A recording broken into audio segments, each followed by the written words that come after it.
a time when global power equations are continuously shifting with unprecedented speed, India is leveraging geoeconomic disruptions into a strategic advantage. Fueled by resilient growth and a robust demographic dividend, India is actively shaping the narrative of global economic engagement. These points were brought in focus in the recently concluded 11th edition of the Times Network India Economic Conclave held in New Delhi.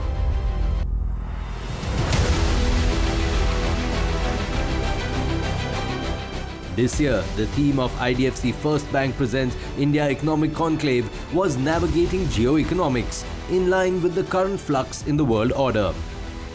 Up next in this episode, watch Vijay Kiran Anand, CEO Invest UP, explaining how Uttar Pradesh is emerging as the favorite destination for investors. Also watch additional CEO Invest UP, Shashank Chaudhary, talking about how Uttar Pradesh is catalyzing India's growth story in the current era. We all have seen or felt the transformation of UP. Honorable Chief Minister started with the main building blocks of departmental governance and improving on the indicators you would have seen. Now it is the second largest economy in the country, a burgeoning middle class, a lot of aspiration, a lot of dynamism in the economy, and we would want you to be part of that. We all need the feedback and the active participation of our esteemed investors. UP is one of these states which has 10 plus cities of 1 million plus population, a great improvement in indicators, be it in health, education, sanitation, urbanization, and so on. And as you can see, with the contribution of the central flagship schemes, we've always been piggybacking on that and ensuring there is a lot of good convergence. UP has been consistently awarded as a leading achiever in all the central government schemes, and the indicators have shown that. And with that, we have the 250 million plus consumer market is ready to be tapped there, and most sectors are showing an inflection point with the critical mass of large anchor investors, MSME base, and so on. And that's a great opportunity for any sector, cluster, or anchor investor to tap onto. And each department is moving to systemic, smart governance through technology, through team construct, and long-term vision as well. So, under the Honorable Prime Minister and Chief Minister's leadership, you had $6 trillion vision for UP with long-term goals and a medium-term goal of $1 trillion. We had 20% manufacturing growth rate of last year, consistently over the last few years, 10% plus GSDP growth rate, and we continue to do further enhancement improvements with continuous engagement with our stakeholders. The building blocks are there. You would have seen some of the indicators are eye-catching. 10 years ago, we had 500 factories being registered every year. Last year, we registered almost 4,000 factories. And this year, the target is almost 8,000 factories laid down, for which we are working very hard as a team. We had 2 lakh plus STEM graduates emerging every year, 8,000 plus education institutes. So there are large talent pool to be tapped.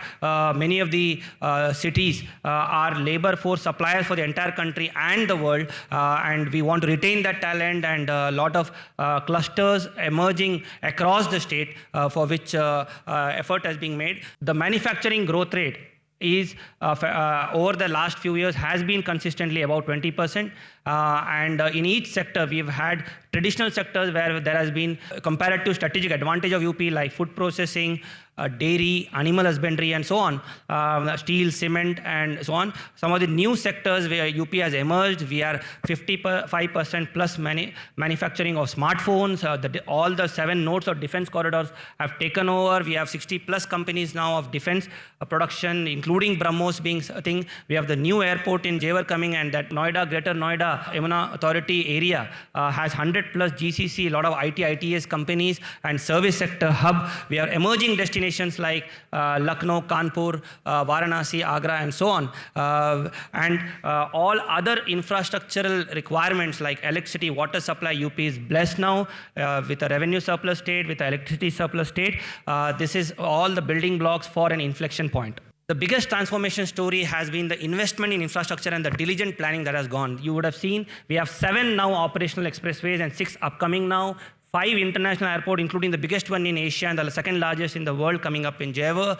16 domestic airports. We have the largest railway network in the country now. We have dedicated freight corridor, large presence of that. We have a first inland waterways of India and many more coming up, lot of investment there. We have a very good MOU with railways where we provide railway sidings on demand for our esteemed investors. All the trunk infrastructure is there, and there is a huge land bank being created, almost 70,000 acres of land bank. There is greenfield, ready to move land. On the expressways, around 18,000 acres of land bank has been created with good connectivity, with backward and forward linkages.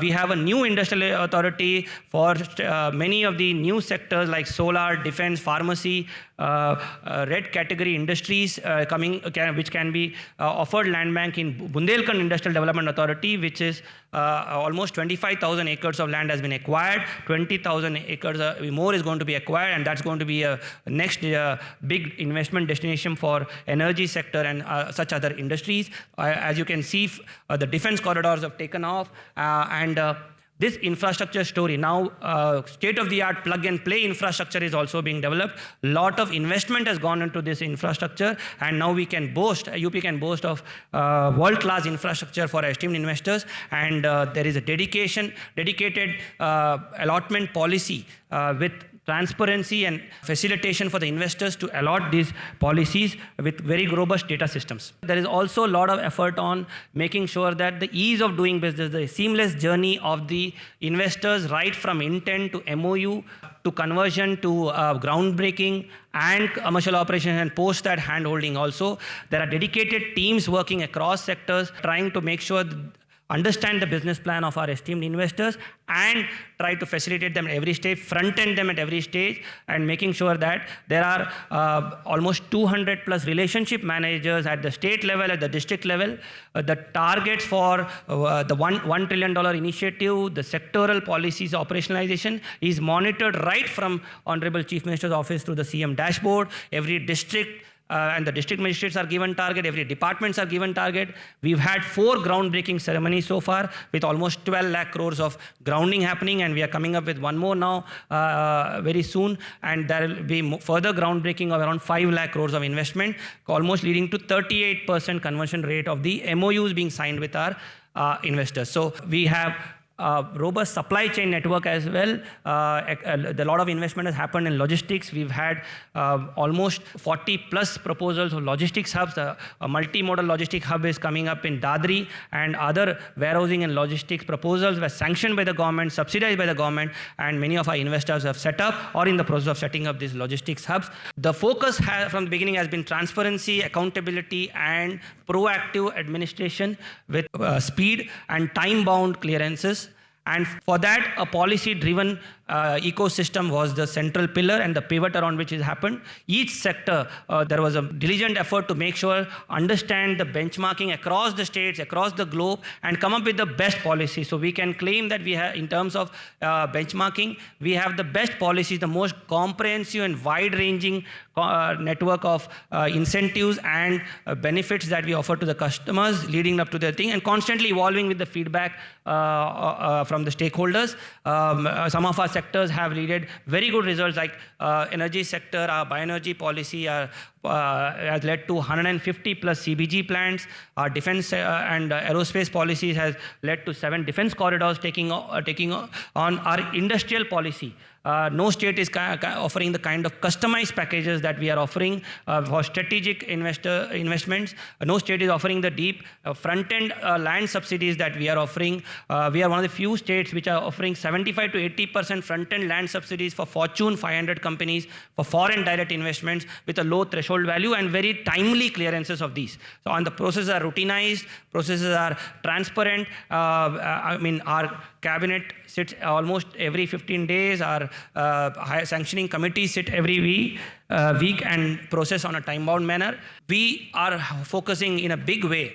We are seeing a lot of action in our foreign direct investments, foreign capital investments, and global Fortune company investments. And to tap onto that, we've had a lot of market intelligence of many companies diversifying from China and other countries, and we are targeting those and chasing those companies. So dedicated front desks are established for this, who are working with the embassies in these countries, with chambers of commerce and industry associations in this, with investors, one-on-one understanding their business plan and facilitating them end-to-end for all their requirement of infrastructure and clearances. There are dedicated relationship managers in the field and at the state level working with the investors, front-ending them for transparency and time-bound clearances.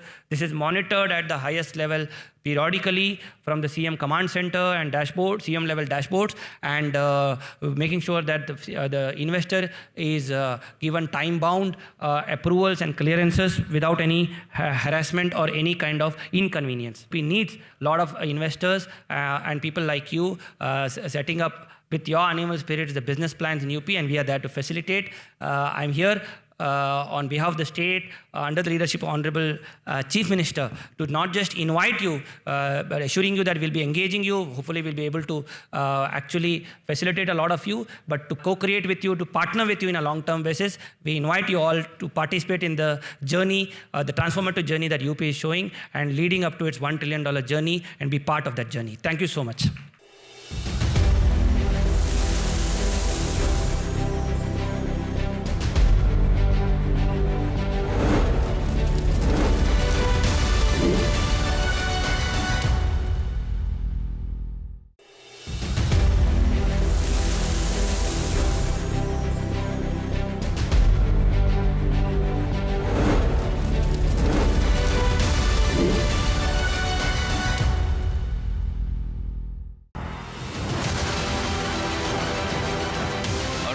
For the past couple of days, we've been speaking a lot about India's growth trajectory. What could be the key drivers of India's growth? And I think a lot of people sitting here in this room would agree with me when I say that India's growth, as far as its economy is concerned, starts with Uttar Pradesh. When Uttar Pradesh grows, India will also see the effects of it. And like Sumit rightly said, I have with me the architect of Uttar Pradesh's growth right now, Mr. Chaudhary. There's a lot of talk about the economy.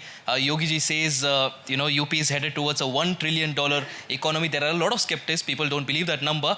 But help us understand why Yogi ji is that confident about $1 trillion economy, and what are the 2 or 3 major sectors that are going to take UP there? In last few years, the state has transformed not only in terms of internal infrastructure, but the overall image of the state. Earlier, when we talked about UP, we used to talk about the law and order situations, the agricultural state that UP was known as. But now, as you rightly said, we think UP as the state of expressways. We are the state known by as the expressway state with in 2017, we had a network of almost 600 kilometers of expressways, which has now increased to 1,500 kilometers. Alone 600 kilometers attributed to Ganga Expressway, which is connecting right from Meerut to Prayagraj, 600 kilometers across the state. It is connecting each and every important urban center of the state. In terms of economy, we were a 15 lakh crores economy in 2017, and we have doubled it. We are right now 30 lakh crores economy as a state. 15% of CAGR, more than India's 13% growth rate. We are growing at a much faster rate. I'll give you a very interesting fact. In 2014-15, we used to register almost 500, 600 factories in a year. Last year, we registered almost 3,000 companies in 24-25. And this year, we are aiming to register almost 6,000 factories in a year. This is a number which in itself is the proof that how fast the state is growing. In terms of law and order, you must have heard about the state of Uttar Pradesh, where we were used to be in news about some law and order situation, some crime situation. But right now, we are being talked about $1 trillion economy. We are progressively moving towards that direction. When I talk about the investment journey of Uttar Pradesh, we are 55% of India's mobile phones are being manufactured in Uttar Pradesh, in Noida. With companies like Samsung, Vivo, Oppo, we have everything we are moving in that fast pace direction towards achieving that aim of our Honorable Chief Minister. Well, you say manufactured, but a lot of people say they're assembled in India. They are not manufactured in India. So how long do you think that road is for India to be a proper, true blue manufacturing hub? Yeah, so we as a manufacturer of mobile phones, as I talked about, we are the second country in the world in terms of manufacturing. So if you talk about a basic thing like chipset we do import, but we are moving in that direction. We have come a long way from a land known for lower economic growth, low standards of living, law and order. We have been talked about the manufacturing state, expressway state. I'll also talk about, we have as a state largest number of international airports. We have 4 international airports. We have almost 12 domestic airports. Jewar Airport, which is coming up in Uttar Pradesh, it will be inaugurated in next few months. It will be the largest airport in South Asia, and probably it will be the growth engine of North India in the upcoming years. I'm glad you spoke about misconception, because that still exists, especially in certain parts of the country. I was just looking at the numbers, and UP has signed nearly 19,500 MOUs worth 33 lakh crore with a 38% conversion rate, which is good. The problem is people still do not talk about Uttar Pradesh in terms of all these numbers. The numbers somehow get diluted when it comes to law and order. Do you think Uttar Pradesh is lacking in terms of marketing? Because a lot of other states which do not really have such glorious numbers on paper seem to have a perception of being developed, but Uttar Pradesh still doesn't. Me sitting here and we are talking about this, I think this answers your question that UP is aggressively now marketing itself as an investment destination. In 2023, we did our Global Investor Summit, in which 33 lakh crores of intents we received, and out of those, almost 12 lakh crores of intents we were able to give land, and out of those, almost 6 lakh crores of investments are already in commercial operations. We were planning our next groundbreaking ceremony in December, January, this upcoming days, and we are going to do groundbreaking for almost 6 lakh crores of further projects. Then we are also planning for a Global Investor Summit next year also. This has happened because in last 7 to 8 years, we have done our homework right. In terms of infrastructure, we have developed expressways. In terms of airports, international airports I talked about. In terms of local investor-friendly ecosystem that we have developed. So UP is the only state with, we have 75 districts where we have in each district one Udyami Mitra. So it is like an investor friend where his sole responsibility is to engage, build a relationship with the investors in the district and handhold their investments right from the stage of intent to commercial operations. UP is the first state to do this kind of project. We are, in terms of ease of doing business, we are achiever state at the national level. We have a single window system of Nivesh Mitra, where you can just register your intent and our team will contact you. Our team will be in constant touch with you. We'll ensure your licenses, NOCs from each department, be it pollution, be it labor, be it fire. We ensure everything at one point, one single point, one window, single window system. We actually not only believe in it, but we also live it every day. As Invest UP, we are the nodal agency for the state single window system. Another thing, as you rightly talked about the population, with a population of almost 25 crore people, you'll be surprised to know that out of those 25 crore people, 56% of the population is in working age population. This number is huge considering the global working age population declining. You talk about South Korea, you talk about Japan, Singapore. So UP is the next destination for investments with the advantages in terms of infrastructure, in terms of ease of doing, in terms of manpower. So we have everything for being projected as a good investment. In terms of tourism, we are working on Buddhist circuits, we are working on Rama circuit and Krishna circuit. We are a state blessed with birth state of all the big and all the, like our gods. And we are working on that, and we are actually planning these circuits in a strategic manner that the international tourists, the national tourists, when they talk about UP, they come here, they have that experience. Not only they come and visit the temple, but also they feel that presence and they experience, and they, when they go, they can have that kind of experience they were looking for when they visit Ayodhya. They go to the temple, then they go to Hanuman Gadi, then the entire 4 or 5 locations we are projecting, and we are connecting them in that way that tourists can come there, feel that vibe, feel that connection with that place, and go back with a happy heart. Thank you for the conversation, and thank you for the insight. Thank you so much.